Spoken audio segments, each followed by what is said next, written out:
HMRC has just changed one rule that could quietly cost ordinary UK savers thousands of pounds. Most people won't realise they've made the mistake until it's too late. And here's the part almost nobody is talking about: the deadline to actually respond and have your say closes in a matter of days, not months.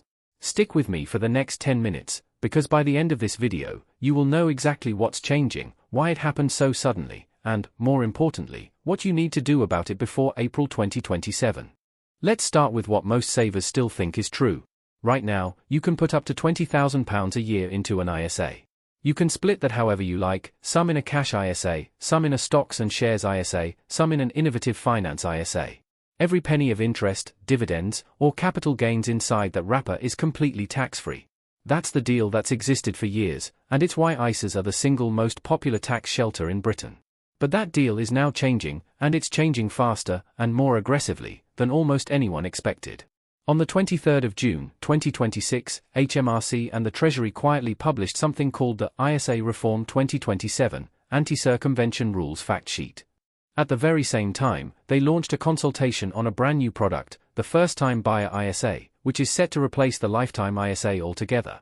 Now, on the surface, that sounds like routine tax administration, boring, technical, nothing to worry about. It isn't. Buried inside these two documents are rule changes that will directly affect how much of your money is actually tax-free from April 2027, and a shrinking window to do anything about it.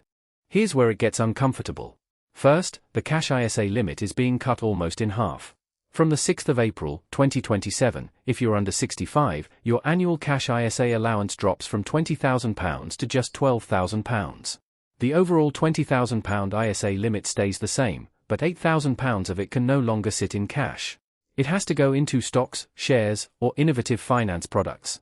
Second, and this is the one nobody saw coming, idle cash sitting inside a stocks and shares ISA is about to be taxed. HMRC has confirmed a flat 22% charge on any interest earned on cash held inside a non-cash ISA, that's your stocks and shares ISA or innovative finance ISA. And here's the part that will genuinely shock a lot of you: this charge applies to everyone. It doesn't matter if you're a basic rate taxpayer, a higher rate taxpayer, or someone who pays no tax at all. If you've got cash parked in your investment ISA waiting to be invested, maybe from a dividend payout, or money you haven't got round to putting into the market yet, the interest on that cash is no longer protected. Third, the government is closing the shuffle loophole. Right now, some savers move money between cash ISAs and stocks and shares ISAs to make the most of allowances. From 2027, if you're under 65, transfers from a non-cash ISA into a cash ISA will be blocked completely. And you won't be able to hold 100% money market funds inside a non-cash ISA either, only partial, diversified allocations will count as non-cash. And here's the twist that makes this whole thing feel rushed. This fact sheet landed the day after the sitting Prime Minister announced he was stepping down.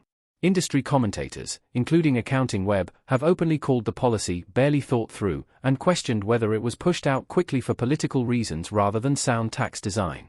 The Investment Association has publicly welcomed some clarifications, like money market funds still being partially allowed, but that in itself tells you how much confusion there was even among professionals.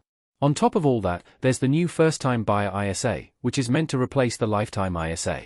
It comes with its own version of these anti-circumvention rules, meaning even first-time buyers saving for a deposit won't be able to dodge the new limits by moving money around.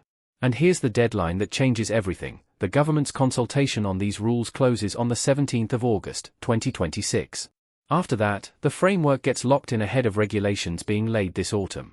Right now is the only window where any of this can still be shaped, and almost nobody in the UK finance space is telling people that clearly. So that's the bad news. Now let's talk about what actually matters, what you should be doing right now, today, before any of this becomes law. If you're under 65, start reducing how much cash you leave sitting inside a stocks and shares ISA. From next April, any interest that cash earns gets taxed at 22%, so the smart move is to keep your investment ISA genuinely invested, not used as a parking spot for cash you haven't decided what to do with yet. If you need a cash buffer, use your dedicated cash ISA allowance for that, while it's still worth the full £20,000 this tax year and next. Second, if you've been thinking about using a cash ISA as a flexible in and out savings pot alongside your investments, do that planning now. Once the transfer restriction kicks in from 2027, you won't be able to shuffle non-cash ISA money into a cash ISA anymore. Any restructuring you want to do is easier to do before the rule changes than after. if you're 65 or over, or turning 65 in the 2027 to 28 tax year. Good news, you're largely shielded. Your cash ISA limit stays at the full £20,000, and the transfer restriction won't apply to you. But the 22% charge on cash interest inside a non-cash ISA still applies to everyone, regardless of age.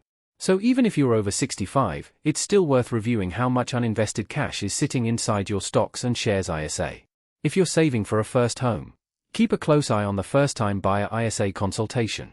It's designed to replace the lifetime ISA, but the existing lifetime ISA isn't disappearing. You can keep saving into one indefinitely, and you can still open a new one until the replacement product actually launches. Don't rush into closing anything based on headlines alone. Wait for the actual legislation. And for everyone, regardless of age. This consultation is genuinely open until the 17th of August, 2026. If you have strong feelings about how this affects your savings, this is the one moment where individual responses and industry feedback can still shape the final rules. After that, it's largely locked in. Let's make this real with numbers. Say you're 45 years old. You've got £15,000 sitting in a stocks and shares ISA, and £3,000 of that is uninvested cash, maybe from a dividend payout you haven't reinvested yet, sitting there earning, say, 4% interest a year. Under today's rules, that £120 of interest is completely tax-free. From April 2027, that same £120 gets hit with a 22% charge, roughly £26 a year, gone, just for leaving cash sitting there instead of reinvesting it. Now scale that up. If you're someone who regularly keeps a £5,000 or £10,000 cash buffer inside your stocks and shares ISA for flexibility, that's not £26 over several years, that quietly adds up to hundreds, potentially thousands of pounds in charges you never used to pay.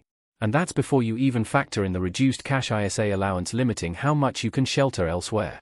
The people this will hit hardest are exactly the savers who thought they were doing everything right, using their full ISA allowance, keeping some cash on the side, just in case. That caution is about to come with a price tag. To sum it up, from April 2027, your cash ISA allowance shrinks if you're under 65, idle cash inside your stocks and shares ISA gets taxed at 22% no matter your age, and the easy transfers between ISA types are being shut down. The consultation closes on the 17th of August. After that, the rules are effectively set in stone. If this video helped you understand exactly where you stand, hit subscribe. I'll be tracking this consultation and bringing you the final rules the moment they're confirmed, along with exactly how to restructure your ISAs before April 2027 hits. Drop a comment below telling me, are you under 65 or over 65? Because as you just saw, the answer changes your entire strategy. See you in the next one.